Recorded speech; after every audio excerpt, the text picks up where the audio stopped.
Hello, welcome to magnetic study creating the ways of cracking competitive exams. तो आज के lecture physics का next lecture है। इसमें हम देखेंगे MCQs based on sound and waves. ये जो एमसीक्यूज हैं, मल्टीपल चॉइस क्वेश्चंस जो हैं, ये ग्रेजुएट लेवल और +2 लेवल के एग्जाम्स में आए हुए हैं। अब आप ये भी देखो कि जिस लेवल में आपको मैं पढ़ा रहा हूँ, जितना मैं आपको इन्फॉर्मेशन दे रहा हूँ किसी भी टॉपिक के ऊपर, तो क्या उसमें से क्वेश्चन उतनी डेप्थ तक आते हैं कि नहीं, वो देखेंगे। पिछले एग्जाम्स में आए हुए हैं ये क्वेश्चंस और इन्हीं को हम डिस्कस करने जा रहे हैं।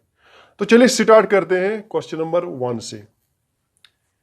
क्वेश्चन नंबर 1 आप देखें, sound waves are examples of, या एग्जाम्पल ऑफ।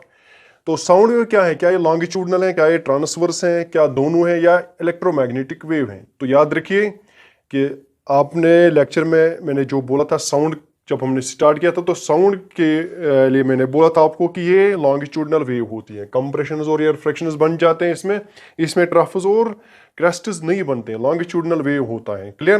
तो ये तो आप लोगों को पता ही होगा, it is a longitudinal wave. Question number 2 की ओर देखते हैं। द मेजर ऑफ हाईनेस और लोनेस ऑफ म्यूजिकल ट्यून और sound is called. The measure of Highness, एक होता है मेजर, इस चीज की तरफ ध्यान दीजिए, मेजर ऑफ हाईनेस और लोनेस। ये नहीं कहा गया है कि द हाईनेस और lowness of a musical tune is called. अगर मेजर ना लिखा होता तो इसका जो ऑप्शन होता that will be the loudness, लेकिन अब इसने कहा द मेजर, तो मेजर जब आया तो इसका ऑप्शन रहेगा इंटेंसिटी। तो मेजर ऑफ हाईनेस और lowness of musical tune is called intensity. शायद इंटेंसिटी वाले जो लेक्चर है उसमें मैंने आपको बताया होगा कि ये मेजर होता है, मेजर ऑफ हाईनेस और लोनेस। क्लियर? या मेजर ऑफ लाउडनेस, ये भी मैंने कहा था, मेजर ऑफ लाउडनेस। तो एक्चुअल में हाईनेस और लोनेस जो होता है ये लाउडनेस ही होता है, लेकिन उसका जो मेजर होता है दैट इज द इंटेंसिटी। उसकी जो मेजरमेंट होती है वो इंटेंसिटी कहलाती है। क्लियर? तो इसके लिए आप याद रखोगे इंटेंसिटी कहलाएगा, इसका जो ऑप्शन होगा that is the intensity. Question number 3 की ओर बढ़ते हैं। तो इसमें क्या कहा गया है कि Laplace found that the alternate compressions and rarefactions produced in sound wave follow.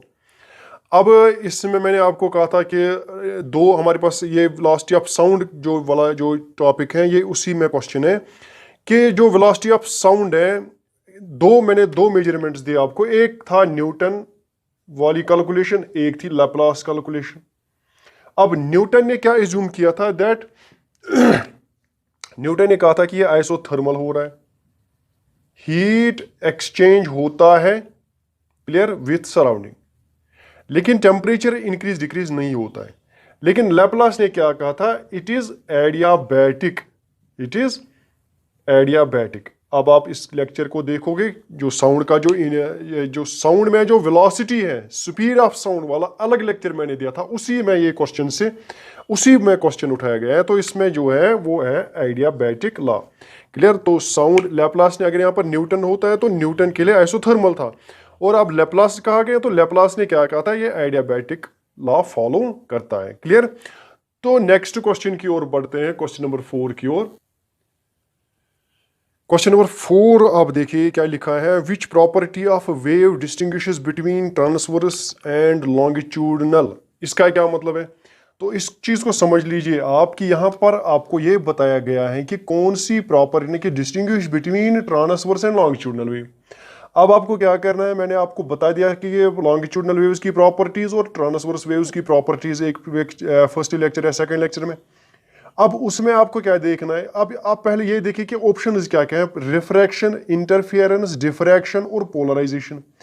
अब इनमें से मैंने आपको शायद कुछ भी नहीं बताया कि ये भी प्रॉपर्टीज होती हैं किस चीज की, ट्रांसवर्स या लॉन्गिट्यूडनल वेव्स की कौन कौन सी प्रॉपर्टीज होती है। बट आप लोगों को ये ध्यान में रखना पड़ेगा कि रिफ्रैक्शन का मतलब क्या है, इंटरफियरेंस का क्या मतलब है, डिफ्रैक्शन का क्या मतलब है, पोलराइजेशन का क्या मतलब है।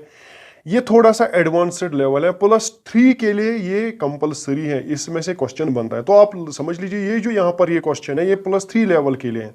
और अभी मैंने इस पर एक लेक्चर फिर से मैं दूंगा वेव पर, जो थोड़ा सा हायर होगा। अब इसमें आप क्या देखिए कि रिफ्रैक्शन जो है, रिफ्रैक्शन का मतलब क्या है कि वेव यहाँ से आई, उसके बाद वो दूसरे मीडियम में ट्रेवल कर गई, इसको कहते हैं रिफ्रैक्शन। क्या ऐसा होता है? तो होता है वेव्स में। इंटरफियरेंस मीन्स जब दो वेव्स मिक्स होंगे तो ये क्या बनाते हैं? एक नई वेव बनाती हैं जो इंटरफियर होके आपको मिलती है। तो उस वक्त उसको इंटरफेरेंस के क्या वेव्स में ऐसा पॉसिबल है, इंटरफेरेंस पॉसिबल है तो मिलता है। डिफ्रैक्शन, डिफ्रैक्शन का मतलब है बेंडिंग। अब वेव बेंड होती हैं तो होती हैं। पोलराइजेशन, अब पोलराइजेशन ऐसी प्रॉपर्टी जो खाली ट्रांसवर्स वेव्स में होती है, लॉन्गिट्यूडनल वेव्स में नहीं होती है। क्लियर। तो रिफ्रैक्शन जो ये ट्रांसवर्स में भी होता है, लॉन्गिट्यूडनल में भी होता है, इंटरफियरेंस ट्रांसवर्स में भी होता है, लॉन्गिट्यूडनल में भी होता है, डिफ्रैक्शन ट्रांसवर्स में भी होता है, लॉन्गिट्यूडनल में भी होता है। खाली एक चीज है, वो है पोलराइजेशन। पोलराइजेशन खाली पॉसिबल है ट्रांसवर्स वेव्स का, लॉन्गिट्यूडनल वेव्स को आप पोलराइज नहीं कर सकते। मैंने आपको बोला था कि ट्रांसवर्स में पार्टिकल इस तरह से ऑसिलेट करता है अप डाउन, और वेव इस तरह से प्रोपोगेट होती है perpendicular to the oscillation. Clear. अब ये जो ऑसिलेशन है हम इस तरह से देखेंगे इसको, यानी कि इस डायरेक्शन में हम इसको देखेंगे। ऑसिलेशन या तो इस तरह से होगा या इस तरह से भी हो सकता है, इस तरह से भी ऑसिलेट कर सकता है, इस तरह से भी ऑसिलेट कर सकता है, इस तरह से पार्टिकल ऑसिलेट कर सकते हैं, और उसके बाद वेव इस डायरेक्शन में जाएगी, यानी कि ऊपर वाले डायरेक्शन में जाएगी। अब पोलराइजेशन का क्या मतलब है, इसके कुछ ऑसिलेशंस को रेस्ट्रिक्ट करना, यानी कि ये ऑसिलेशन को रेस्ट्रिक्ट करना, ये ऑसिलेशन को रेस्ट्रिक्ट करना, ये ऑसिलेशन को रेस्ट्रिक्ट करना। इसके बाद सारे पार्टिकल्स खाली ये वाले मोशन करेंगे, यानी कि इस प्लेन पर ऑसिलेट करते रहेंगे। तो इस चीज को कहते हैं पोलराइज करना। अब जो वेव आपको मिलेगी वो पोलराइज्ड वेव होती है। अब अगर आप लॉन्गिट्यूडनल की ओर देखो, लॉन्गिट्यूडनल में खाली ये वाले इसी जिस डायरेक्शन में ऑसिलेट कर रहे हैं उसी डायरेक्शन में वेव प्रोपोगेट हो रही है, तो इसलिए इनको पोलराइज करना पॉसिबल नहीं है, ये पोलराइज नहीं होते हैं। क्लियर। खाली कौन पोलराइज होते हैं, ट्रांसवर्स वेव्स पोलराइज होते हैं। क्लियर हुआ ये। तो इसमें डिस्टिंग्विश क्या है, खाली पोलराइजेशन। क्वेश्चन नंबर 5 आप देखिए, wave that has a relatively long wave length will also has a relatively high frequency, long period, large amplitude, high speed. अगर कोई वेव है जिसकी वेव लेंथ बहुत ज्यादा है, ये हमारे पास वेव है और ये बहुत ज्यादा है, ये बहुत ज्यादा है, वेव लेंथ बहुत ज्यादा है। दूसरी वेव में बनाता हूं जिसकी वेव लेंथ कम हो, ये दूसरी वेव मैंने बना दी, इसकी वेव लेंथ कम है। ये एक और वेव मैंने बना दी, इसकी वेव लेंथ और कम है। क्लियर। अब मुझे बताओ दोनों में इनमें से क्या चीजें होगी, उस जिसकी लॉन्ग वेव लेंथ होगी हाई फ्रीक्वेंसी होगी, नहीं, फ्रीक्वेंसी तो कम ही होगी। लॉन्ग पीरियड, क्या ज्यादा टाइम लगेगा उसको, तो लगेगा ज्यादा टाइम यहां तक पहुंचने के लिए, as compare to these two ज्यादा टाइम लगेगा। लार्ज एम्पलीट्यूड पॉसिबल नहीं है। हाई स्पीड भी पॉसिबल नहीं है, क्योंकि अगर आप देखोगे हाई स्पीड किन दो चीजों पर डिपेंड करता है। Speed of a wave depends on wavelength as well as on frequency, इन दो चीजों पर डिपेंड करती है। अगर लॉन्ग वेव लेंथ है, ज्यादा वेव लेंथ है, इंक्रीज वेव लेंथ हुआ, तो क्या वेलोसिटी भी इंक्रीज होगी, ऑब्वियसली हो सकती है, लेकिन इसके लिए फ्रीक्वेंसी कांस्टेंट होना चाहिए, तब जाके वेव लेंथ पर डिपेंडेंसी है। तो यहां पर आप देखोगे इसमें लॉन्ग पीरियड यानी कि टाइम पीरियड बहुत ज्यादा लगेगा ना, यहां तक पहुंचने में ज्यादा टाइम, इसको एक वेव लेंथ को कंप्लीट करने के लिए उसका जो टाइम होगा वो बहुत ज्यादा होगा, इसलिए इसका लॉन्ग पीरियड होगा। क्लियर। तो इसमें आप ये चीज याद रखिए। अब नेक्स्ट क्वेश्चन की ओर बढ़ते हैं। विच of the following is an example of longitudinal wave. Longitudinal wave कौन सी वेव है। अब इसमें आप लोगों को फर्स्ट दिया है सुनामी वेव, दूसरा है ultraviolet wave, television wave, gamma ray. अब मैंने आपको इसमें से कोई भी एग्जांपल नहीं दी थी, या अगर दी होगी तो आपको पता होगा फिर इसका आंसर। अब इसमें आप देखिए बी, सी और डी वाला ऑप्शन, यानी कि अल्ट्रावायलेट, टेलीविजन और गामा रेज, ये तीनों जो है ये इलेक्ट्रोमैग्नेटिक वेव्स है, ईएम वेव्स। क्लियर। तो ईएम वेव्स जो होते हैं वो ट्रांसवर्स इन नेचर होते हैं। क्या होते हैं, ट्रांसवर्स इन नेचर। तो ये पॉइंट भी आप इसमें याद रखिए, इलेक्ट्रोमैग्नेटिक वेव्स और ट्रांसवर्स इन नेचर। तो अब बच जाता है आपका सुनामी वेव, तो इसका मतलब है इसका जो ऑप्शन है वो खाली सुनामी वेव होगा और वो लॉन्गिट्यूडनल वेव ही होगी। क्लियर। तो एक्चुअल में मैंने आपको कहा था कि ये जो सुनामी वेव है ये क्या होती है, आप इसको समझ लीजिए। मैंने आपको कहा था अगर वाटर के ऊपर सरफेस पर हम देखेंगे, वाटर के सरफेस पर देखेंगे हम, तो कौन सी वेव होती है। दूसरा होता है इनसाइड, एक होता है सरफेस, वाटर के सरफेस पर। तो वाटर के सरफेस पर हमेशा याद रखोगे वो ट्रांसवर्स वेव होती है, लेकिन जब आप इनसाइड जाओगे तो वो लॉन्गिट्यूडनल होती है। क्लियर। क्या होती है, लॉन्गिट्यूडनल। और प्लस दोनों हो सकते हैं, लॉन्गिट्यूडनल भी और ट्रांसवर्स भी, लेकिन आप याद रखिए it is longitudinal in nature. क्या चीज? लॉन्गिट्यूडनल। और जब ये सरफेस पर पहुंचती है फिर ये ट्रांसवर्स बन जाती है। एक एग्जांपल मैं आपको दे रहा हूं, जैसे मेरे पास एक बॉक्स है, इतना बड़ा बॉक्स, और इस बॉक्स में मैंने पानी भर दिया यहां तक। क्लियर? इसमें मैंने पानी भर दिया। अब मैंने यहां पर एक स्पीकर लगा लिया है, एक स्पीकर यहां पे फिक्स किया है बाइनिंग मेथड, और इसकी वायरिंग हो रही है बाहर। अब मैंने जब स्विच ऑन किया तो इसमें म्यूजिक चलेगा, और music is a sound, sound is a wave. अब जब ये वेव ट्रांसमिट होगी, यानी कि ये बाहर आएगी, तो ये पहले ये इस मीडियम में जाएगी। किस? वाटर मीडियम में। यहां तो वाटर है, वाटर में इसका जो नेचर होगा क्या? वो ट्रांसवर्स होगा कि लॉन्गिट्यूडनल? मैंने आपको कहा था साउंड इज लॉन्गिट्यूडनल वेव। अब इसमें जब वो ट्रेवल करेगी तो वो लॉन्गिट्यूडनल कहलाएगी, लेकिन अब जब ये यहां पर पहुंच जाएगी, सरफेस पर पहुंच जाएगी, तो ये ट्रांसवर्स होगी। क्लियर? आपके स्पीकर, अगर आपके पास कोई स्पीकर है, स्पीकर के ऊपर आप पानी डाल दो और उसके बाद स्पीकर ऑन करो, तो आपको मिलेगी ट्रांसवर्स वेव। क्या मिलेगी? Transverse wave. इस तरह की वेव मिलेगी आपको। वो पानी जो आप लोगों ने उसके ऊपर रखा है स्पीकर के ऊपर, उसकी शेप इस तरह की होगी। जब आप स्लो उसको चलाओगे, तेज नहीं चलाना है, तो फिर ये अलग अलग हो जाएगा ना, भाग जाएगा। क्लियर? तो ये एक्चुअल में क्या होता है, इनसाइड वाटर में लॉन्गिट्यूडनल वेव होती है और सरफेस पर ट्रांसवर्स। सुनामी तो इनसाइड वाटर वेव होती है, तो इसलिए सुनामी है longitudinal wave. Clear? Next question की ओर बढ़ते हैं। नेक्स्ट क्वेश्चन जो हमारा है, in which of the following waves particles of the medium undergo circular motion. देखिए यहां पर मैंने अभी तक आपको लोगों को ऐसा कोई नहीं बताया कि ऐसी कोई वेव पॉसिबल है जहां सर्कुलर मोशन हो सकता है। तो आप ऑप्शंस की ओर देखोगे तो आपको खुद पता चलेगा कौन सी वेव ऐसी होनी चाहिए जिसमें सर्कुलर मोशन होगा। देखो पहले इसने कहा है ट्रांसवर्स वेव। ट्रांसवर्स में मैंने कहा था आपको, ट्रांसवर्स में पार्टिकल्स जो होते हैं मीडियम के, वो कौन सी मोशन करते हैं? To and fro motion. मैंने लॉन्गिट्यूडनल वेव में भी बता दिया, टू एंड फ्रो मोशन ही होती है, यानी कि ऑसिलेटरी मोशन होती है। मैकेनिकल वेव तो एक्चुअल में यही है, ट्रांसवर्स और लॉन्गिट्यूडनल। तो इसका मतलब ये तीनों ऑप्शन जो है बाहर जाते हैं, तो आपका बच जाता है एक ही ऑप्शन, वो है सरफेस वेव। तो इसका मतलब है कि इसका ऑप्शन जो रहेगा वो रहेगा सरफेस वेव्स।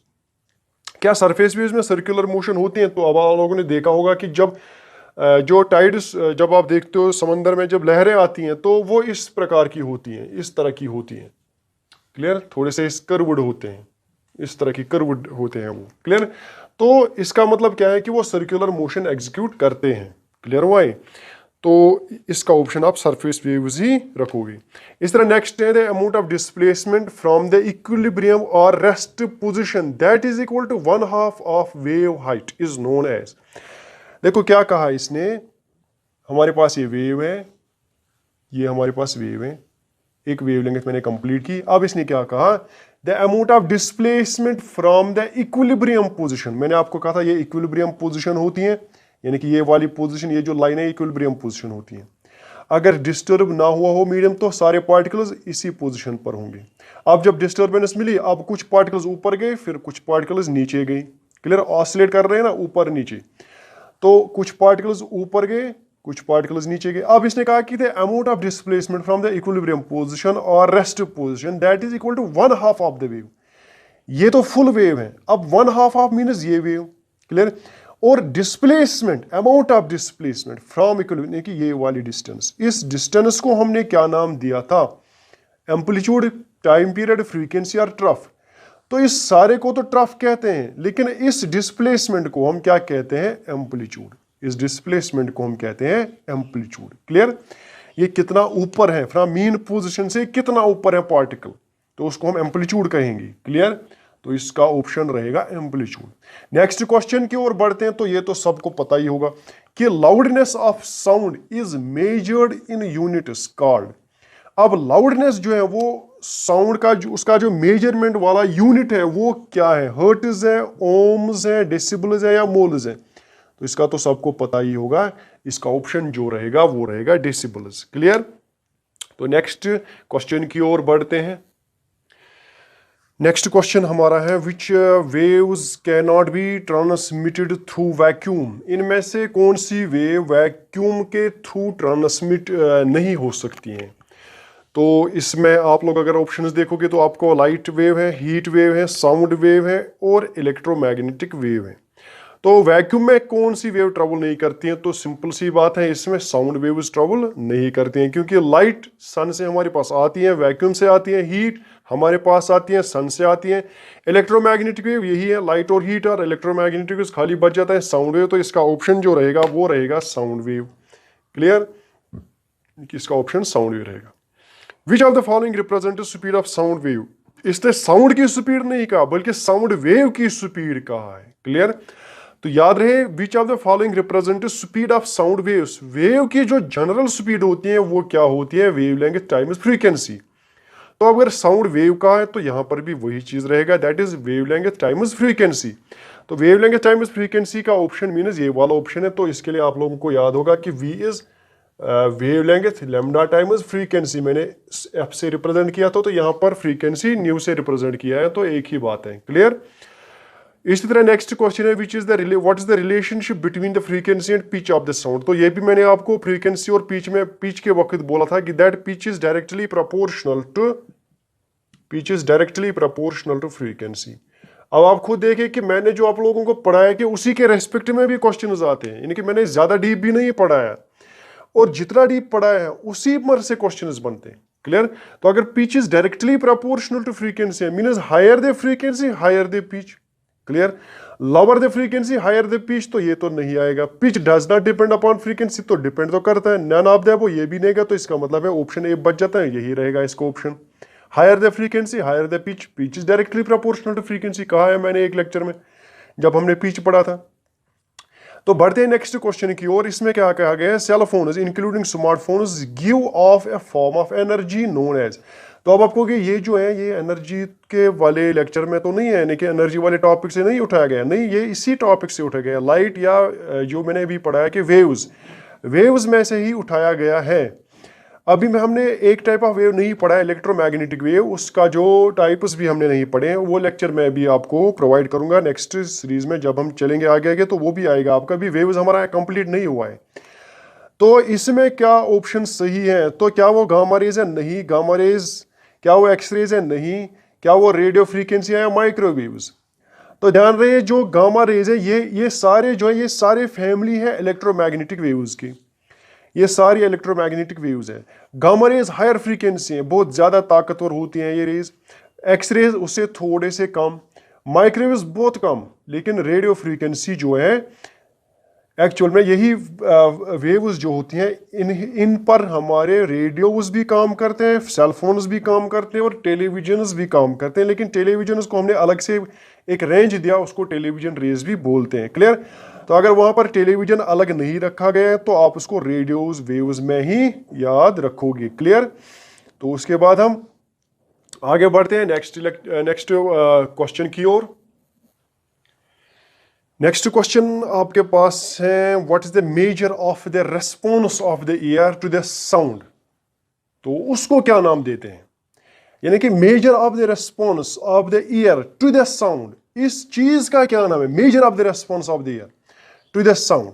तो ये याद रहे, इसमें आपको ये जो क्वेश्चन है बहुत ही इंपॉर्टेंट क्वेश्चन है, तो ये आप खुद करोगे, मैं ये नहीं दिखाऊंगा आपको। क्लियर? इस ऑप्शन, इस क्वेश्चन का जो आंसर है वो आप खुद ढूंढोगे, वो आप खुद देखोगे। जब आप इन लेक्चर्स को सुनोगे तो आपको खुद इसका आंसर मिलेगा। क्लियर? नेक्स्ट क्वेश्चन की ओर बढ़ते हैं, सुपरसोनिक स्पीड। तो सुपरसोनिक स्पीड किसको कहते हैं? ये भी मैंने कहा था, स्पीड में हमने सुपरसोनिक और सोनिक बूम पढ़ा है, दोनों पढ़े हैं मैंने आपको दोनों की डेफिनेशंस पढ़ाई हैं, तो वहां पर आपको ये इसका आंसर भी मिलेगा। क्लियर? तो इसका भी आंसर आप खुद ढूंढोगे। क्लियर? इसी तरह speed of sound in vacuum is, तो वैक्यूम में स्पीड ऑफ साउंड कितनी है? 332, 344, 0 और नन ऑफ द अबव।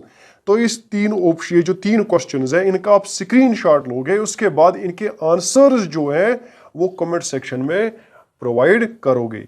तो फिलहाल हम आगे बढ़ते हैं नेक्स्ट क्वेश्चंस की ओर, देखते हैं किस तरह के क्वेश्चंस आते रहते हैं कॉम्पिटिटिव एग्जाम्स में। क्लियर? स्क्रीनशॉट लीजिए इसका, मैं आपको वेट करवाऊंगा। यहाँ पर क्वेश्चंस लिखोगे तो 2-3 मिनट, 1 मिनट में आपको या 30 सेकंड में आपको दूंगा, 30 सेकंड्स में आपको दूंगा। क्लियर? इसको कॉपी करने के लिए या आप क्या करोगे, इसको चलो वीडियो को पॉज करके आप इनको कॉपी कर सकते हैं या स्क्रीनशॉट ले सकते हैं। तो हम आगे बढ़ते हैं। तो नेक्स्ट क्वेश्चन आपकी स्क्रीन पे है। तो during propagation of wave in medium which is false. अब यहां पर क्वेश्चन देखिए, विच इज, व्हाट इज, इनमें से क्या गलत है। जब वेव प्रोपगेट करती है मीडियम में तो क्या चीज नहीं होता है। Option A, particles execute oscillatory motion. Particles जो है वो ऑसिलेटरी मोशन करते हैं, टू एंड फ्रो मोशन करते हैं, बैक एंड फोर्थ मोशन करते हैं। तो ये तो सही है, पार्टिकल्स तो यही मोशन करते हैं। Energy and momentum is transferred. Energy और मोमेंटम ट्रांसफर होता है। तो मैंने आपको वेव की डेफिनेशन में बताया था क्या चीज होता है, एनर्जी और मोमेंटम ट्रांसफर होता है।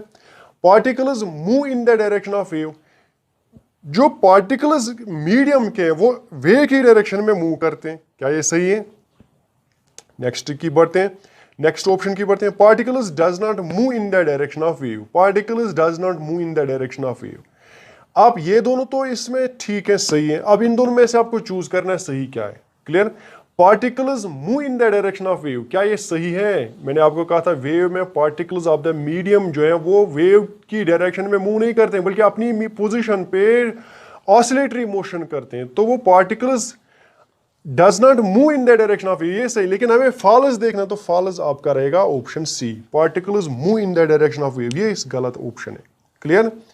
नेक्स्ट क्वेश्चन है आपका, which of the following gives correct relationship between speed of sound and temperature. Speed of sound and temperature. Correct option क्या है। V is directly proportional to T, V is directly proportional to T power 1/2, V is directly proportional to T square, V does not depend upon temperature. V यहां पर क्या represent करता है, V represent speed, V represent speed and T represent temperature.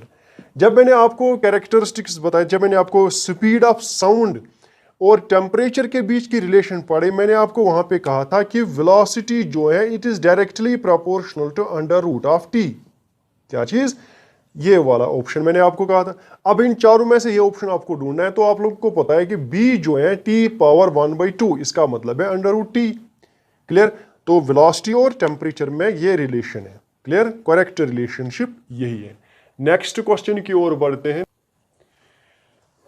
Correct relation between density and speed of sound. तो ये question भी मैंने, इसमें भी मैंने आपको रिलेशन बताई थी इससे पहले कि डेंसिटी और स्पीड ऑफ साउंड के बीच की रिलेशन क्या है। क्लियर। तो इससे पहले वाला लेक्चर जो है speed of sound and it's relation with different parameters, वो आप इसमें सुनकर इस ऑप्शन, इस क्वेश्चन का ऑप्शन फाइंड आउट करोगे। इसी तरह correct relation between pressure and speed of sound, तो इसको तो याद ही होगा आप लोगों को, it does not depend upon speed. तो pressure, speed of sound does not depend upon pressure. तो स्पीड ऑफ साउंड प्रेशर पर डिपेंड नहीं करता, ये खुद करना है आप लोगों को, ये मैंने दिखा दिया। अब ये वाला क्वेश्चन मोस्ट इंपॉर्टेंट क्वेश्चन है। In order that wave propagates in medium, medium should have. तो अगर वेव को प्रोपगेट करना है किसी भी मीडियम में, तो मीडियम के पास क्या होना चाहिए, इलास्टिसिटी होनी चाहिए, इनर्शिया होना चाहिए, both and B and none of the above. तो इसमें आप याद रखिए ये मैकेनिकल वेव्स की प्रॉपर्टी है। तो मैकेनिकल वेव्स को अगर प्रोपगेट करना है किसी भी मीडियम में, तो मीडियम में इलास्टिसिटी होनी चाहिए, मीडियम में इनर्शिया होना चाहिए, ये दोनों प्रॉपर्टीज होनी चाहिए, तब जाके वेव प्रोपगेट करेगी। कौन सी वेव, ये मैकेनिकल वेव प्रोपगेट करेगी किसमें, उस मीडियम में। अगर ये दोनों चीजें नहीं है तो प्रोपगेट नहीं करेगी। क्लियर। अब नेक्स्ट क्वेश्चन की ओर बढ़ते हैं, लास्ट वाला क्वेश्चन लेते हैं। लास्ट क्वेश्चन है, ये भी आप खुद ही करोगे, उतना भी मुश्किल नहीं है, बहुत इजी है। कि इसमें कहा गया है कि in which of the medium speed of sound is greater. ज्यादा स्पीड ऑफ साउंड किस में है, सॉलिड में, लिक्विड में, गैस में, या सेम इन ऑल, या तीनों में सेम ही है। तो इस क्वेश्चन का भी आंसर जो है वो आप खुद दे सकते हो, काफ़ी इजी है। तो बाकी जितने भी क्वेश्चन इसमें बच जाते हैं साउंड और वेव्स में, तो मैंने आपको अभी बोला कि मैं उनका PDF बना के आपको उसके आंसर्स के साथ टेलीग्राम चैनल जो डिस्क्रिप्शन में जिसकी लिंक प्रोवाइडेड की है, तो उसमें मैं आपको 2-3 दिन के बाद या 1-2 दिन के बाद सेंड करूँगा। अभी वो बना रहे हैं हम, असिस्टेंट हमारा बना रहा है, तो वो कंप्लीट करके आपको वो भेजेगा। तो तब तक के लिए हैव अ गुड डे।